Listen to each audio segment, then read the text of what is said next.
Hello guys, तो कैसे आप सब लोग? आई होप अच्छे होंगे। तो जैसा कि आपको पता है, हमने IUPAC शुरू किया था, ठीक है।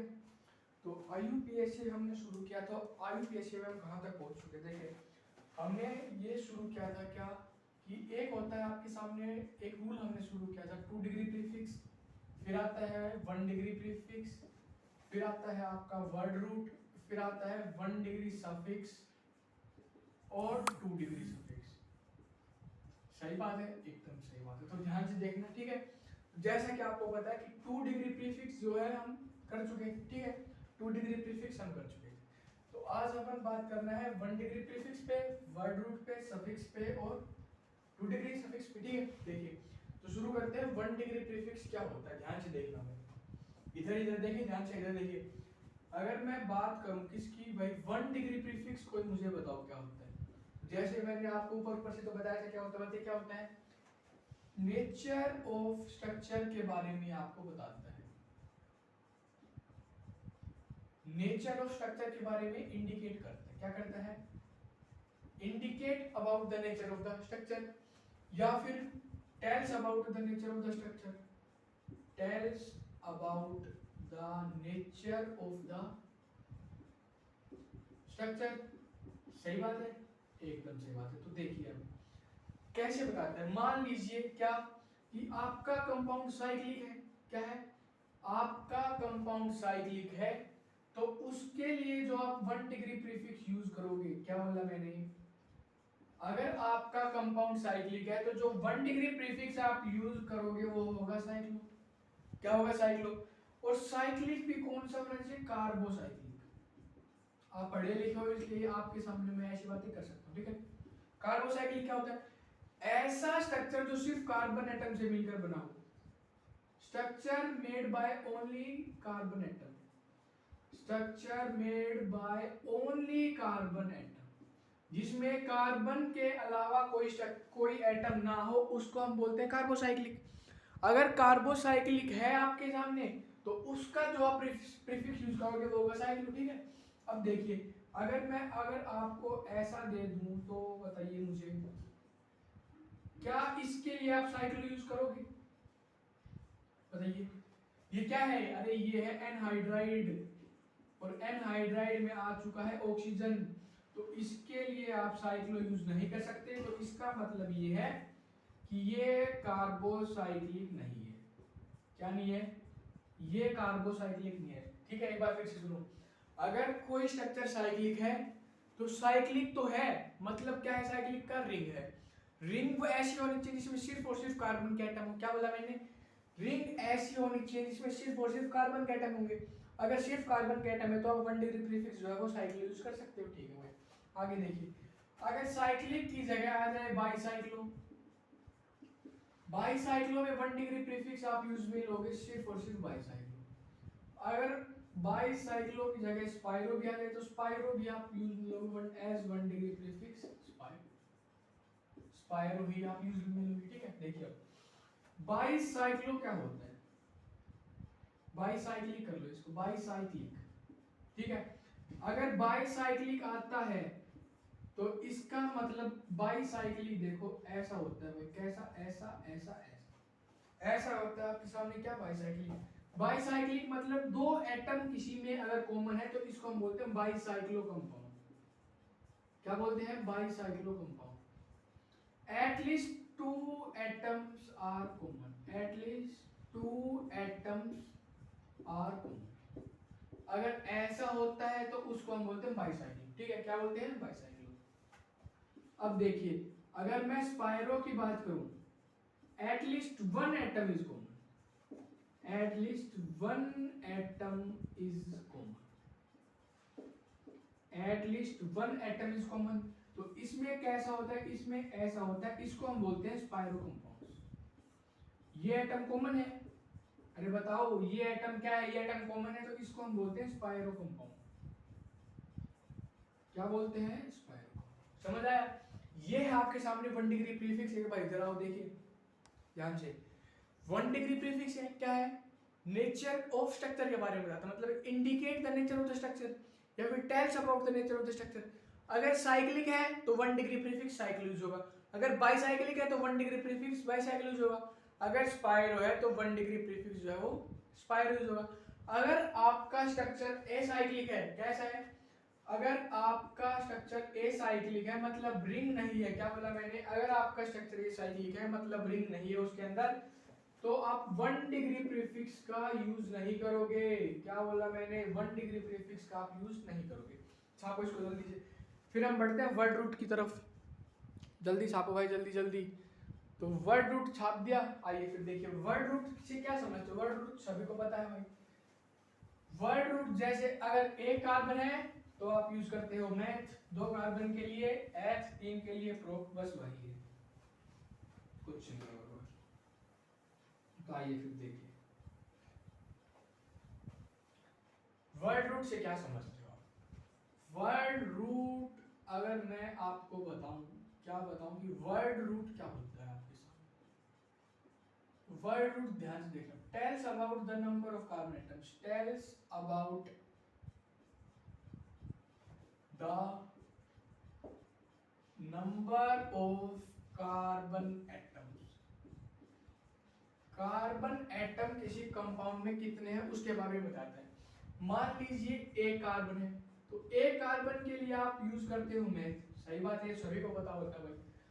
2 कार्बन है तो आप यूज करते हो एथ, अगर 3 कार्बन है तो आप यूज करते हो प्रोप, 4 कार्बन के लिए आप यूज करते हो ब्यूट, 5 के लिए आप यूज करते हो पेंट, और 6 के लिए आप यूज करते हो हेप्ट, 7 के लिए आप यूज करते हो, 6 के लिए हेक्स करते हो भाई, 6 के लिए आप यूज करते हो हेक्स, 7 के लिए हेप्ट, 8 कार्बन के लिए ओक्ट, 9 के लिए बताओ नॉन, और 10 कार्बन के लिए आप यूज करते हो डेक। अब जैसे 11 आ गए, 12 भी आ सकता है, 13 भी आ सकता है। तो देखिए इसके लिए अनडेक, डोडेक, ट्राइडेक, और ऐसे ही 14 के लिए टेट्राडेक।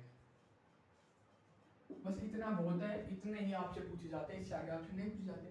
ये है सिंपल और सिंपल वर्ड रूट, इससे आगे वर्ड रूट में कुछ भी, ठीक है। वर्ड रूट क्या बताता है आपको कि आपको कोई स्ट्रक्चर दिया गया है, कोई चेन दी गई है, उसके अंदर कितने नंबर ऑफ कार्बन एटम है, वो आपको वर्ड रूट से पता चलते हैं। दूसरा अब हमारे सामने हम शुरू करें सफिक्स। सफिक्स क्या होता है ध्यान से देखना भाई। अगर मैं सफिक्स की बात करूं, वो भी 1 डिग्री सफिक्स की, किसकी, 1 degree suffix.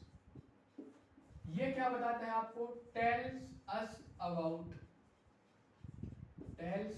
About nature of carbon carbon bond, nature of carbon carbon bond,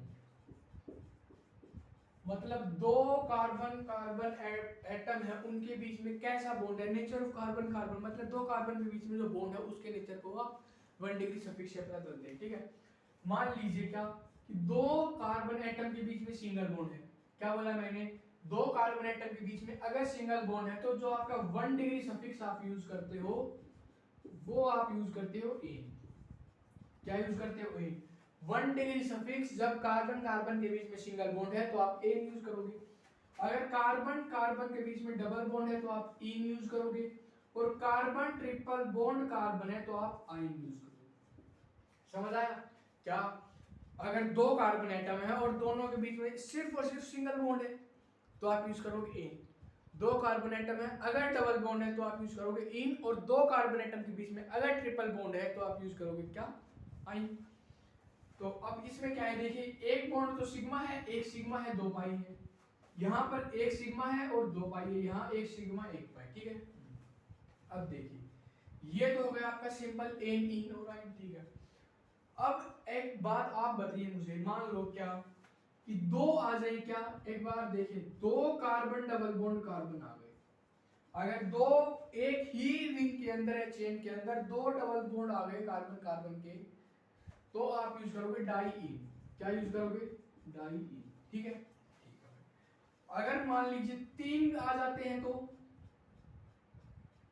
3 carbon double bond carbon आ गए किसी चेन के अंदर तो आप यूज करोगे ट्राई इन। क्या यूज करोगे, ट्राई इन, ठीक है।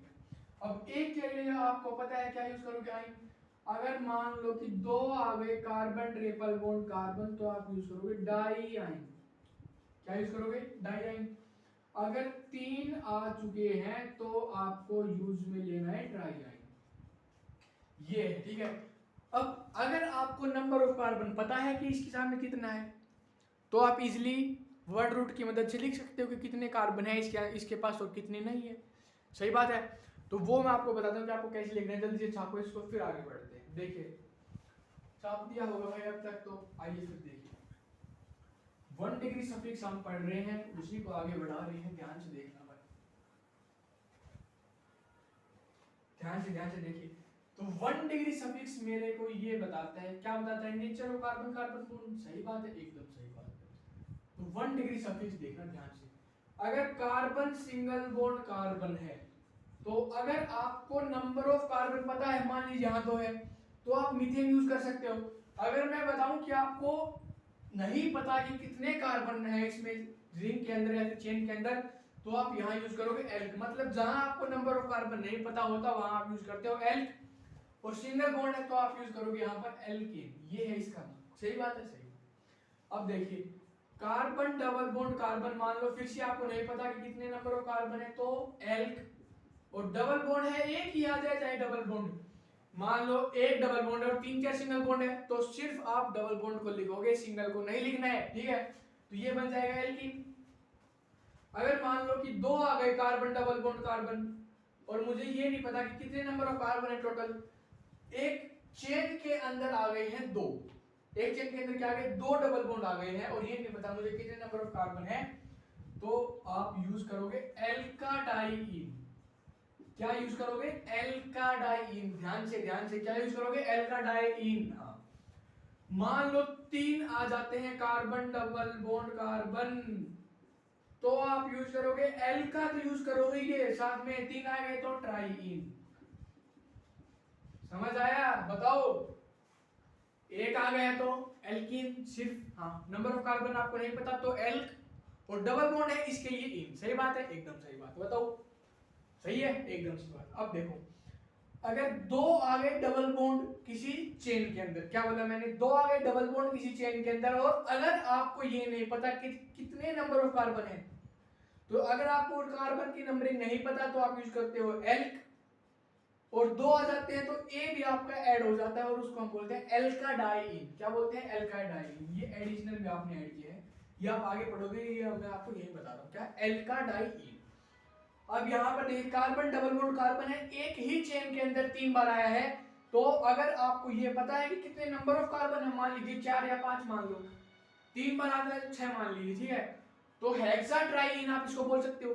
लेकिन अगर आपको नंबर ऑफ कार्बन नहीं पता तो आप यहाँ यूज करोगे एल्काट्राइइन। क्या यूज करोगे? एल्काट्राइइन। सही बात है। अब देखिए आगे, मान लीजिए ऐसा है कार्बन ट्रिपल बॉन्ड कार्बन है, और मुझे नहीं पता कि कितने नंबर ऑफ कार्बन है, तो आप यहाँ यूज करोगे एल्क, और एक ही कार्बन ट्रिपल बॉन्ड कार्बन है तो आप बोलते हो एल्काइन। क्या बोलते हो? एल्काइन। अब देखिए अगर मान लीजिए कार्बन ट्रिपल बॉन्ड कार्बन जो है वो 2 आ गए हैं, तो आप यूज करोगे एल्काडाइआइन। क्या यूज करोगे? एल्काडाइआइन। समझ आया? नहीं आया? एक बार फिर देखिए, अगर 3 आ गए हैं कार्बन ट्रिपल बॉन्ड कार्बन, तो यहाँ आपको ये नहीं पता कि कितने नंबर ऑफ कार्बन है, इसके लिए आप यूज कर रहे हो एल्क, तो यहाँ आ जाएगा एल्काट्राइइन। क्या आएगा? एल्काट्राइआइन। बताओ आया समझ? अरे बहुत आसान है भाई। देखिए बताओ यार जल्दी से, एल्काट्राइइन। क्या हो गया भाई, ये हिल कैसे रहा ये?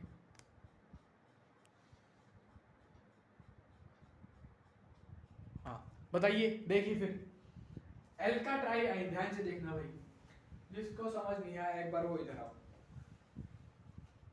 अरे इधर आओ यार। देखिए एक कार्बन सिंगल बॉन्ड कार्बन है, ठीक है, ध्यान से देखिए, ध्यान से।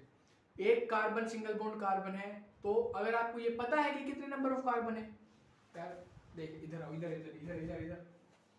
अरे कहाँ है भाई? देख इधर देखिए, अगर मान लो मुझे ये पता है कि 2 ही कार्बन है और सिंगल बॉन्ड है, तो एल की जगह आप यूज कर लो मैथ, सॉरी एथ। एल की जगह क्या यूज करोगे? एथ। और सारे सिंगल है तो ये हो जाएगा ये इथेन। अब यहाँ देखिए, यहाँ पर ऐसा है क्या, मैं फिर से ले रहा हूं 2 ही कार्बन, और मुझे ये पता चल गया है क्या दो ही कार्बन एटम है और इन्हीं के बीच में सिंगल बॉन्ड है, तो दो कार्बन एटम के लिए H वर्ड रूट और 1 डिग्री सफिक्स E जो आप पढ़ रहे हो, ठीक है। यहां पर आइए, यहां पर क्या है कि दो कार्बन डबल बॉन्ड कार्बन है, दो कार्बन डबल बॉन्ड कार्बन है, मैंने मान लिया ऐसा ले लिया, एक डबल बॉन्ड यहां लगा दिया और एक डबल बॉन्ड यहां लगा दिया, सभी की वैलेंसी पूरी है। यहां आएगा दो हाइड्रोजन आएंगे, यहां आएंगे एक, यहां पर एक, यहां पर दो। सही बात है, एकदम सही बात है। अब ध्यान से देखना, एल्क इसलिए यूज करते हो कि जहां पर आपको नंबर ऑफ कार्बन एटम नहीं पता होता, इसलिए आप एल्क यूज करते हो। यहां आपको पता है कितने हैं, चार, चार के लिए आप यूज करते हो ब्यूट, एडिशनल ए ऐड करो, ब्यूटा, क्या बोलते हैं, ब्यूटाडाईन। बताओ और क्या लोगे, और इसको आप लिख सकते हो ब्यूटा 1,3 डाईन, ब्यूटा 1,3 डाईन। ये आपने इसलिए लिखा है क्योंकि देखिए 1 2 3, 1 पे भी इन है और 3 पे भी इन है, तो ब्यूटा 1,3 डाईन। अब यहां ये, यहां मेरे को बोला गया है कि 3 है कार्बन डबल बॉन्ड कार्बन, कितने हैं, 3 कार्बन डबल बॉन्ड कार्बन, एक चेन के अंदर 3 है, ये नहीं बताया कि कितने की चेन है, इसलिए ये नहीं बताया गया है, तो हम यूज करते हैं एल्क। अपने हिसाब से आप इसको बना सकते हो, देखिए ठीक है भाई, एक मैंने लगाया यहां पर, एक मैंने लगा दिया यहां पर और एक मैंने लगा दिया यहां पर, क्या ये सही है, बताओ, अरे बताओ क्या ये सही है, एकदम सही है। अब देखिए यहां पर वैलेंसी पूरी करोगे, दो हाइड्रोजन, यहां पर एक हाइड्रोजन, यहां पर भी एक हाइड्रोजन, हाँ यहां पर बताइए, यहां पर भी एक, यहां पर भी एक और यहां पर दो। अब बताइए, देखिए नंबर ऑफ कार्बन कितने हैं, ध्यान से देखिए, 1 2 3 4 5 6, 6 के लिए तो हेक्स, और एक चेन के अंदर या फिर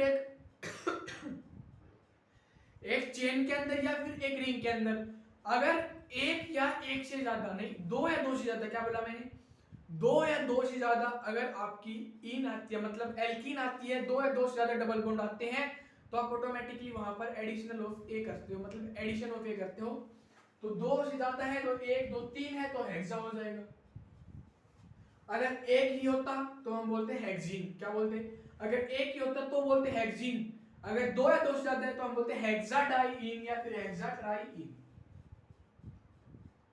एक तो लिख सकते हो आप ये, और एक कैसे, एक 1 2 3 4 5 और 6, हेक्सा 1,3,5 ट्राईन, क्या लिखोगे, हेक्सा 1,3,5 ट्राईन। बताओ, ये तो थोड़ी बहुत आईयूपीएस है, जो आगे आएगी अभी इतनी समझ लीजिए, ठीक है। अब देखिए इसमें मैं बात करूं तो मुझे दिया गया है कि एल्काइन है और एल्काइन सिर्फ एक ही बार है, एक ही बार मतलब दो कार्बन एटम्स के बीच में एक ही एल्काइन है, तो ऐसा होगा, ऐसा ऐसा ऐसा, और वैसे भी दो कार्बन एटम के बीच में तो एक ही एल्काइन हो सकती है ना, ऐसा है। और ये नहीं बताया कि कितने नंबर ऑफ कार्बन है, तो आप यूज करोगे एल्क, तो एल्क है यहाँ पर क्या है, दो कार्बन है तो आप यूज कर लो एथ, तो ट्रिपल बॉन्ड के लिए आइन, इथाइन हम इसको बोलते हैं, क्या बोलते हैं, इथाइन। अब और आगे बढ़िए, तो और आगे बढ़ोगे आप तो आपको दिखेगा एक एल्काडाईन, ठीक है। देखिए ये बोल रहा है कि आपकी जो चेन है आपकी जो चेन है उसके अंदर दो बार एल्काइन आई हुई है, दो बार एल्काइन आई हुई है, मान लीजिए मैंने ऐसा बना दिया है, बताइए, तो इसकी वैलेंसी पूरी, हाँ 1 2 3 4 इसके पूरे, 1 2 3 4 इसके पूरे, ये हो गए, तो इसको हम बोलते हैं ब्यूटाइन, क्या बोलते हैं, ब्यूटाइन, या फिर ब्यूटा 1,3 डाईआइन, क्या बोलते हैं, ब्यूटा 1,3 डाईआइन, लिखो इसको भाई, ब्यूटा डाईआइन या फिर ब्यूटा 1,3 डाईआइन, ठीक है। अब एल्का ट्राइन के लिए तो खुद लिख लो यार, ठीक है। तो इससे मैं आपको यही समझाना चाहता हूं, क्या एक बार फिर से आइए आप इधर देखिए, एल्केन के लिए सिंगल बॉन्ड होगा, ठीक है, एल्कीन के लिए सिर्फ एल्कीन के लिए एल्कीन है और एल्काडाईन है, जहां दो या दो से ज्यादा इन दिखे, एल्कीन दिखे, वहां आप एल्का यूज करोगे या फिर हेक्सा, या फिर वर्ड रूट के बेस में मैं बता रहा आपको। अगर दो एल्कीन है तो मेथा, एथा, मेथा में तो हो नहीं सकता, ना एथा में हो सकता, ना प्रोपा में हो सकता, सीधा ब्यूटा में आते हैं दो एल्कीन आपकी, क्योंकि कार्बन की भी तो वैलेंसी देखनी है ना भाई, ठीक है, समझ आए। सारे पेज को जल्दी से फिर बढ़ते हैं हम 1 डिग्री सफिक्स की तरफ। किसकी तरफ? 1 डिग्री सफिक्स। तो ये है आपके लिए 1 डिग्री सफिक्स तो हो ही गया। अब हमको चलना है 2 डिग्री सफिक्स की तरफ। समझ आया? बताइए फिर, अरे बोलो। तो यही है भाई 1 डिग्री सफिक्स समझने के लिए, और कुछ नहीं इसमें, ठीक है। जहां पर भी 2 दिखे एल्कीन, वहां डाई तो यूज करना ही करना है। और जो आपका जितने नंबर ऑफ कार्बन है उस हिसाब से उसके आगे वर्ड रूट के आगे ए ऐड कर देना, बस वहां आपका नाम सही हो जाएगा। चलिए फिर बढ़े आगे, आइए देखिए। तो अब हम आते हैं 2 डिग्री सफिक्स की तरफ। किसकी तरफ? 2 डिग्री सफिक्स की तरफ।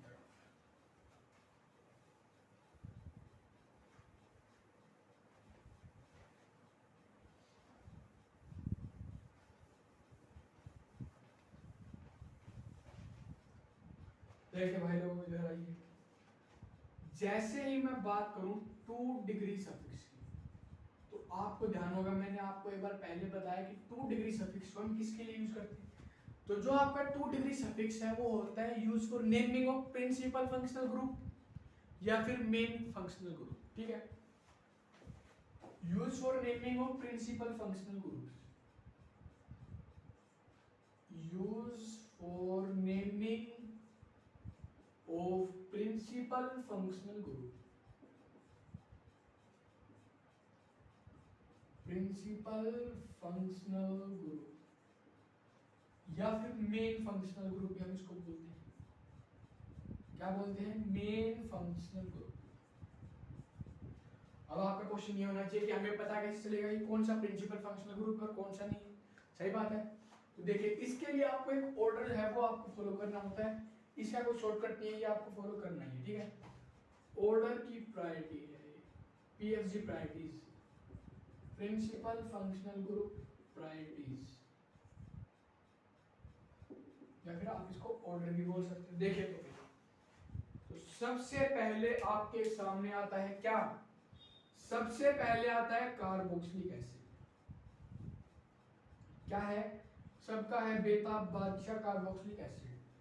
उसके बाद आता है सल्फोनिक एसिड। क्या आता है? Sulphonic acid.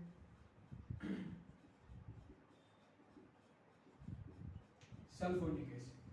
उसके बाद आता है एसिड अनहाइड्राइड। क्या आता है? कार्बोक्सिलिक एसिड, लिख लो यहां पर। सबसे पहले कार्बोक्सिलिक एसिड, उसके बाद है सल्फोनिक एसिड। क्या है? Sulphonic acid. उसके बाद है एनहाइड्राइड। क्या है? एनहाइड्राइड। उसके बाद आता है आपके सामने एस्टर। क्या आता है भाई लोगों? एस्टर। उसके बाद आता है एसिड हलाइड। क्या है भाई? Acid halide. फिर आता है नाइट्राइल, आइसोनाइट्राइल, नाइट्राइल, आइसोनाइट्राइल, ठीक है। फिर आता है एल्डिहाइड। फिर आता है कीटोन। फिर आता है एल्कोहल। एल्कोहल के बाद आता है थायो एल्कोहल। और थायो एल्कोहल के बाद आता है अमीन।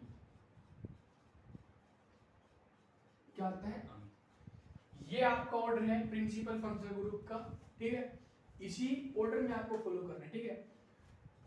अब अगर मान लीजिए, देखिए एक चेन आपको दी हुई है, ठीक है। एक चेन आपको दी हुई है, ठीक है। आपने क्या किया? एक लगा हुआ है आपके लिए कार्बोक्सिलिक एसिड और एक लगा है नाइट्राइल। तो आप प्रिंसिपल फंक्शनल ग्रुप इस ऑर्डर के हिसाब से जिसका ज्यादा है उसको मानोगे। तो कार्बोक्सिलिक एसिड जो है ना, वो तो आपका होगा क्या? Principal functional group. और जो नाइट्राइल है ये होगा आपका क्या? सब्स्टिट्यूएंट, ठीक है। देखिए अब इनके 2 डिग्री प्रीफिक्स मैं आपको बताता हूं। देखिए अगर कार्बोक्सिलिक एसिड आ जाए तो इसका 2 डिग्री प्रीफिक्स जो होता है वो होता है ओइक एसिड। क्या होता है, ओइक एसिड। अगर सल्फोनिक एसिड आ जाए SO3H तो इसको हम सल्फोनिक ही बोलते हैं। क्या बोलते हैं, सल्फोनिक एसिड ही बोलते हैं। फिर अगर आ जाए, क्या आ जाए एस एनहाइड्राइड तो इसको हम बोल देंगे ओइक अनहाइड्राइड। क्या बोलेंगे, ओइक एनहाइड्राइड, ठीक है। फिर अगर एस्टर आ जाए, क्या जाए, एस्टर, तो एस्टर के लिए हम यूज करते हैं ओएट। क्या यूज करते हैं, ओएट। उसके बाद है एसिड हैलाइड। एसिड हैलाइड के लिए हम ऑयल हैलाइड यूज करते हैं।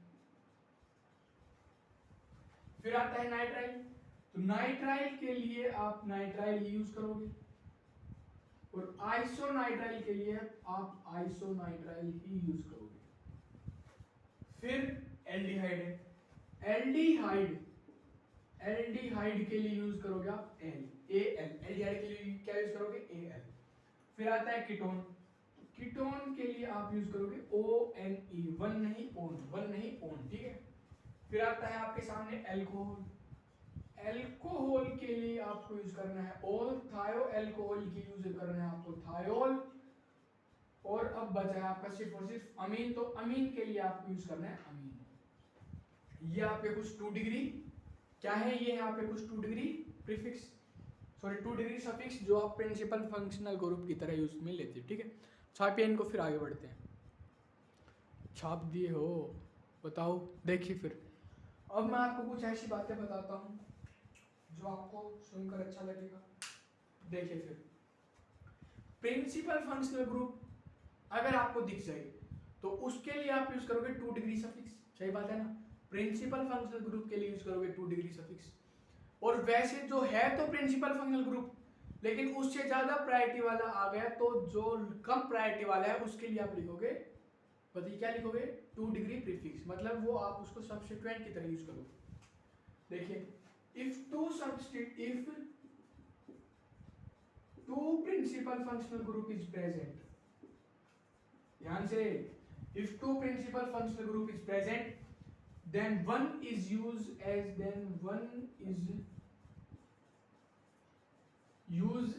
PFG and other is used as substituent,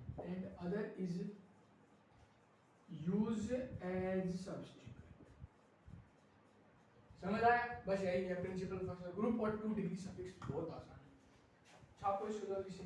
फिर मैं आपको कुछ एक बात बताता हूँ, देखिए इसको मैं रहने देता हूँ, कुछ क्वेश्चन पूछूंगा आपको बताने, ठीक है। आइए तो अब मेरा क्वेश्चन कुछ ऐसा है, कैसा है बताइए। मैं आपको कुछ क्वेश्चन दूंगा कि आपको बताना है कि आप उसके लिए क्या लिखोगे, ठीक है। देखिए सबसे पहला है ऐसा ऐसा ऐसा, यहाँ है COOH। दूसरा है ऐसा ऐसा ऐसा, यहाँ पर है COOH, यहाँ पर है NH2। तीसरा है ऐसा ऐसा ऐसा, यहाँ पर है ऐसा, ठीक है भाई, और यहाँ पर है ऐसा। नंबर 4 है, यहाँ पर है CN, यहाँ पर है NH2। नंबर 5 है ऐसा ऐसा ऐसा ऐसा, ठीक है। यहाँ पर मान लीजिए NH2 है, यहाँ पर है CN, यहाँ पर है OH, यहाँ पर है SH। अब बताइए मुझे, ध्यान से देखना भाई, ठीक है। इसमें आप आओगे, आपको इसमें COOH के अलावा कुछ नहीं मिलेगा, ठीक है। अगर COOH के अलावा कुछ नहीं है, मिला है मतलब अकेला है, तो इसके लिए आप लिखोगे 2 डिग्री सफिक्स। और 2 डिग्री सफिक्स किसके लिए लिखते हो, प्रिंसिपल फंक्शनल ग्रुप के लिए। इसका मतलब है ये आपका प्रिंसिपल फंक्शनल ग्रुप है, समझ आया, एकदम बढ़िया। आगे आइए, यहाँ पर है COOH, यहाँ पर है NH2, तो इनमें बताइए प्रायोरिटी किसकी ज्यादा है, देखिए COH की, और यहाँ NH2। तो इसके लिए आप लिखोगे प्रिंसिपल फंक्शनल ग्रुप, जो लिखते हो आप 2 डिग्री सफिक्स में, और ये बन गया है आपका सब्स्टिट्यूएंट। क्या बन गया है, ये बन गया है आपका सब्स्टिट्यूएंट। क्या बन गया, ये बन गया आपका सब्स्टिट्यूएंट। और सब्स्टिट्यूएंट के लिए क्या लिखते हो, 2 डिग्री प्रीफिक्स। याद आया कुछ, बताओ, 2 डिग्री प्रीफिक्स, सही बात है। आगे बढ़िए, यहां पर है एस्टर, क्या है, यहाँ पर है एस्टर और यहाँ है सल्फोनिक एसिड। प्रायोरिटी किसकी ज्यादा? सल्फोनिक एसिड की। तो ये तो है आपका प्रिंसिपल फंक्शनल ग्रुप, मतलब इसके लिए लिखा जाएगा 2 डिग्री सफिक्स। इसके लिए एस्टर है तो इसके लिए लिखना है आपको सब्स्टिट्यूएंट। क्या लिखना है? सब्स्टिट्यूएंट। और वो लिखते हो आप with the help of 2 degree prefix. सही बात है ना? अरे बताओ, एकदम सही बात। आगे बढ़िए, देखिए अब आता है मेरे सामने, एक तो नाइट्राइल दिया गया है और एक दिया गया है अमीन। तो नाइट्राइल की प्रायोरिटी ज्यादा, ये क्या होगा? पीएफजी। और इसके लिए क्या लिखोगे? 2 डिग्री सफिक्स। और ये क्या है? ये हो गया सब्स्टिट्यूएंट। अब क्या हो गया? सब्स्टिट्यूएंट। और इसके लिए 2 डिग्री प्रीफिक्स। सही बात है, एकदम सी बात है। अब देखना, एक तो दिया गया है NH2, एक दिया गया है CN, और एक OH है और एक है थायोन SH। अब बताइए इसमें प्रायोरिटी किसकी ज्यादा है? तो प्रायोरिटी आप देखोगे NH2 सबसे लास्ट में है, उसके पहले SS और OH है। तो इसका मतलब ये है कि जो नाइट्राइल है ये हो गया यहाँ पर प्रिंसिपल फंक्शनल ग्रुप। क्या नाइट्राइल हो गया यहाँ पर प्रिंसिपल फंक्शनल ग्रुप? इसके लिए लिखा जाएगा 2 डिग्री सफिक्स। और बच गए जो आपके कौन कौन? NH2, OH और SH। इनके लिए आप लिखोगे 2 डिग्री प्रीफिक्स। क्यों लिखोगे? क्योंकि ये तीनों जो है वो आपके सब्स्टिट्यूएंट बच गई। क्या बच गए हैं? सब्स्टिट्यूएंट। ठीक है, तो ये थे आपके रूल जो आपने पढ़ा कि 2 डिग्री प्रीफिक्स क्या होता है? 1 degree prefix, word root, 1 degree suffix और 2 डिग्री सफिक्स। ठीक है, छापो इसको जल्दी से, फिर मैं आपको कुछ रूल